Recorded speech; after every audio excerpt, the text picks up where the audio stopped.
We've arrived at part 9 of our study into the book of Job. This is our penultimate episode. We will have 10 in total as a way of a recap and looking further. In part 8, what we did was we looked at Job and his final arguments, his final claims of innocence before God, that he was the innocent victim of all that had happened and all that had gone on. And we got to the end of that session and the defense rested. Now we come to chapter 32, and this is when Elihu speaks. He came late to the gathering. We don't know when he'd arrived. Chances are, I would say, that he probably arrived during that period, the 7 days where they sat together, Job and his 3 friends, and they were silent. It probably arrived in that period. But he came late, and he'd been listening to the arguments and listening to the discussions. Up to this point, the last couple of times back and forth between Job and Zophar and Bildad, you found that the guys were just talking past each other. They weren't talking to each other, they were talking past each other. One would make a comment and the other one wouldn't even respond, and that was just getting to that point. So then Job gave his last defense. The defense rested and there was silence, and then Elihu spoke. Elihu took his moment to vent his frustration.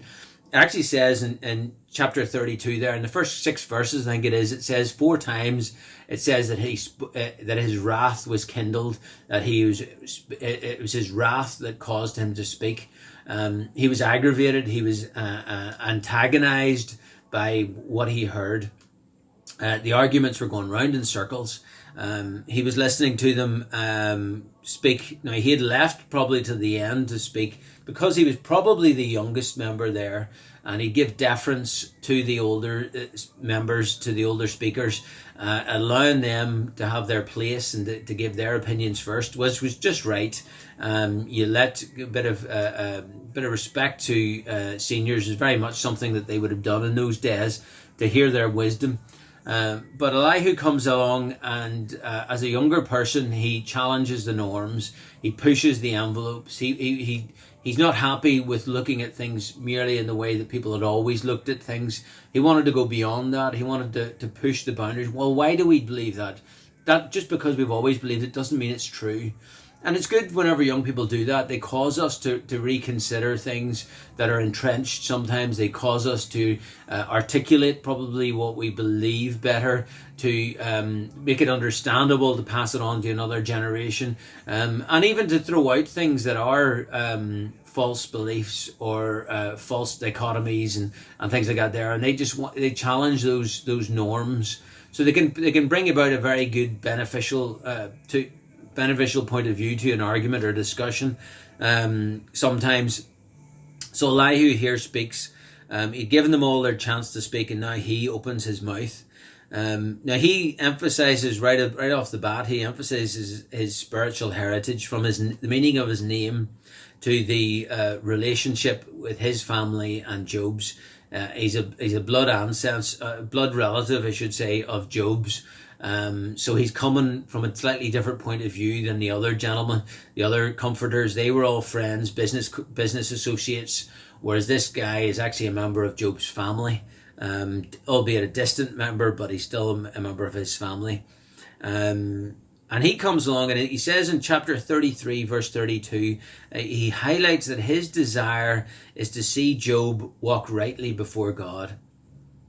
He comes different. He might have started off with wrath, and there's maybe a holy wrath and a righteous wrath, but his desire is to see Job walking rightly before God. It's an honourable sort of notion. It's an honourable for him to believe that and say that. Again, as I said, he apologises for his youthfulness and for his inexperience. He says, but he contradicts the perceived truth that wisdom comes from years and experiences. Rather, it comes from the Spirit. Now, maybe he's hearkening back here a little bit to what Job had said. Remember his conversation about wisdom and about manly wisdom or earthly wisdom and godly wisdom. Maybe Job was hinting at that godly wisdom was unobtainable, and it was something that only God could have, and we could never have it. We could strive for it, but we'll never get it. Well, Elihu is drawing on wisdom again, and he's maybe drawn that connection. Well, no, my wisdom is actually from the Spirit, and I'm understanding things a bit better because of the Spirit, not because of the years that I've lived or the experiences I've had. So he's changing a slight bit of a perspective here. Again, this whole conversation, in this dialogue between all these 4 or 5 men, there's an expansion to the normal way of perceiving things, an expansion to the way they understand things. And Elihu is pushing the envelope here. He agrees with Job and his vision of wisdom from God, but he's connecting it a bit more to his own experience and his own understanding. Elihu defends God. He provides, proving the greatness and majesty of God. God is greater than man, according to Elihu in chapter 32, verse 12. His perspective is greater than Job's other friends. He goes to great lengths to expound upon God's justice, God's greatness and his might, and even lists some of God's attributes. He's pushing the boundaries out there. He's trying to get that bigger perspective on things. It's actually a precursor in many ways to what's about to happen whenever God speaks. It goes a long way to developing Job's understanding of the nature of suffering and the nature of this world. Incidentally, Elihu is one of the only friends of Job's, one of the only people who spoke, who God did not chastise. So there's things that Elihu says and highlights which God approves of, or at least God doesn't condemn. So it's worth a read, chapter 32 to 37. Then we come to chapter 38, and God speaks. Wow, now we've arrived. This is it. God has now answered. You can see the scene, can't you? The courtroom where they're standing and Job has been giving his case for how he's an innocent man, and his friends have been saying, well, there's sin in your life, there's something has gone wrong, how they've gone back and forward, this reward for goodness and this retribution for badness, and how they've argued back and forth. And all this time the judge has sat in silence and listened, because God was there. He was listening all along, and we find that out very quickly. But God comes along. The word for God used most often in the book of Job is the name Elohim. Elohim is the name for God in the book of Job. This is also the 4th word in the entire Bible. In the book of Genesis it says, in the beginning God, Bereshith Berach Elohim. In the beginning God. This is the most comprehensive and the most encompassing name for God that we have. In the name Elohim, we have such a wealth of information. Everything that we can conceive of God is contained in the name Elohim. It is plurality in unity. It speaks of God in creation, in judgment, in deliverance, and in punishment of evil. It is a huge name of God. It encompasses all of his attributes and all of who he is. And it's fascinating to see how he starts. Now Job is going to hear from the judge of all the earth, and God speaks. And I'll just read the verses here. Job 38, verses 1 to 3. And it says, then the Lord answered Job out of the whirlwind and said, who is this who darkens counsel by words without knowledge? Now prepare yourself like a man. I will question you, and you shall answer me. He challenges him right off the bat. It's like, Job, you've sat here and you've gone on about how innocent you are and how much suffering you're going through. And it's a verbal slap in the face, really. God shaking him, saying, now stand up like a man. These terrible things have happened to you, but come on, think about this. Eugene Peterson actually puts it this way. He says, why do you confuse the issue? Paraphrasing the same verses. Why do you confuse the issue? Why do you talk without knowing what you're talking about? Pull yourself together, Job. Up on your feet, stand tall. I have some questions for you, and I want some straight answers. So we can get that way sometimes, can't we? whenever we're going through things, that our world is reduced to that pain and to that suffering. It's like whenever you get a scalp under your skin, that everything, all the rest of your body being in harmony and being at peace is forgotten about. As you worry about that scalp under your skin, as you start to work at it, suddenly this wee scalp under your skin becomes the biggest thing in the world to you and the most pressing thing to get out. Not that Job's experience was as small as a scalp, but he had made his experience, reduced everything down to what he had suffered. And God's saying to him here, Job, time to stop. Time to shake yourself. Stand up like a man.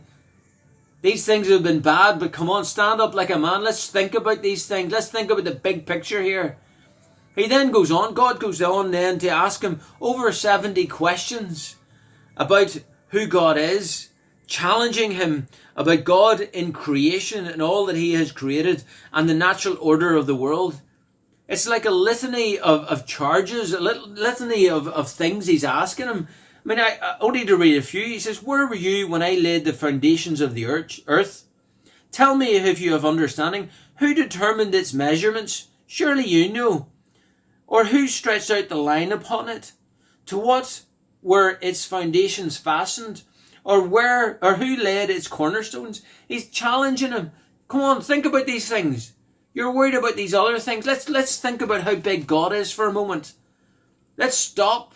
Amidst all this suffering, amidst all the pain, amidst all this self-introspection and examination, let's get our eyes off what I am experiencing and on to how big God is. That's what God's challenging him to do. He's just stirring him up. Let's think about these things. See, God wanted Job to understand that there was a big picture and that our finite minds can only grasp the edges of it. Get a hint of it. It's worth a read. Chapters 38 and 39. God emphasizes his majesty, his power, his wisdom, his creative abilities. And it goes into such depth and such intricacies about all of creation. And you sit there and you read it and you go, wow. You can't read it and think, my God's a small God. My God's an insignificant God. My God is a minor God. Not at all. When you read chapter 38 and 39, you come away thinking, wow, what an awesome God we serve. What a mighty God. Truly, we are looking at Elohim, the God of all creation. Bereshith berach Elohim, in the beginning God. It's a challenge, and he's challenging Job to think outside of the box, to think of the bigger picture, to think about what his experience is. After God's talking to him in chapter 40, verse 3, Job then answers the Lord and said, behold, I am vile. What shall I answer you? I lay my hand over my mouth. Once I have spoken, but I will not answer. Yes, twice I will proceed no further. The fear of the Lord has come upon him. That reverence before Almighty God. He now feels like nothing. You can almost hear Peter in Luke 5, whenever he was in the boat, and whenever Christ told them to cast their nets over to the other side of the boat, and they took in the great haul of fish. And it says when they came to shore that Peter fell down at Christ's feet, and he said, depart from me, for I am a sinful man. You can hear the echoes of it here in Job. He's aware of how insignificant he is, and how his claims about God's justice and who God is, really was reducing God down and making less of God. But God starts off by reminding Job about how big he is, how awesome he is, how powerful he is. And God goes on. His process of expanding Job's mind. He goes on there in verses 68 and on into the next chapter. And he says there, then the Lord answered Job out of the whirlwind and said, now prepare yourself like a man. I will question you, and you shall answer me. Would you indeed annul my judgment? Would you condemn me, that you may be justified? He repeats again what he had said in chapter 38. Now stand here, stand up like a man, and answer me. And he challenges Job on what he said. He's challenging him on his opinions and what he's voiced. See, what Job had done, because Job was so entrenched in his beliefs of reward and retribution, of reward for goodness and retribution for badness, because he was so entrenched in that understanding and he hadn't shifted from it, he had really painted a picture, given God two options. And he'd said basically either A, God is right and Job is guilty. That might be a possibility. But then he'd gone to such extraordinary lengths to proclaim his innocence. If I had a fair judge, then my case would be heard and I'd be found innocent. So the other option is Job was innocent and God was wrong. See, he created that dilemma, that unnecessary either or scenario. He had created that image where either God does this or God does that. Mind you of a few other things in Scripture where people have gone for an either or option. So here Job he's saying to Job, you're making me unfair, you're making me unjust in order to make yourself holy and yourself righteous and yourself innocent. You're accusing me of doing wrong. And that's what he was doing really with his arguments. When you think about it, he was saying, if I had a fair judge, I am an innocent man. Therefore, I am innocent and God is guilty. It wasn't a good way to present things. It wasn't a good way to think about things. It wasn't a good way to think about God. But God presents a third option. And that's really what the third option is, what the book is about. God was right and in the right, and Job was innocent. There's no doubt about it. God never did anything. God didn't take anything away. He merely lifted his hedge of protection and gave the enemy permission. But he didn't actually do anything. Job didn't do anything evil. Didn't do anything sinful. Maybe he was on borderline here, and that's why God intervenes to save him from overstepping. But both of them were walking right and doing the right thing. So God then directly is here challenging Job's understanding of suffering and the nature of suffering. And I think it's important that we sort of grasp that as well and understand that ourselves. As we've said a few times now, that the nature of suffering, the reason for suffering isn't what this book's all about. Why did he suffer? Well, we know it was either natural or it was the enemy. Things happen. But don't blame God. Bad things happen no matter where in the world or what you're doing. And it's better sometimes to fall on the rock than have the rock fall on you. Job has been humbled. He's been reminded of the greatness of God, the majesty of God, the awesome power of God. He's been humbled now. He's no longer elevating himself as self-righteous. Now he's realizing God is awesome. God is mighty. Elohim governs all of the creation and organizes and orchestrates it all. And that was part 9. In part 10, what we'll do is we'll have a summary. We'll have a finishing comments about how God unfolds the consequences, and then we'll go a wee bit further and we'll look at some of the spiritual significances of it. And I hope you'll join me next time as we finish this series. All right, God bless.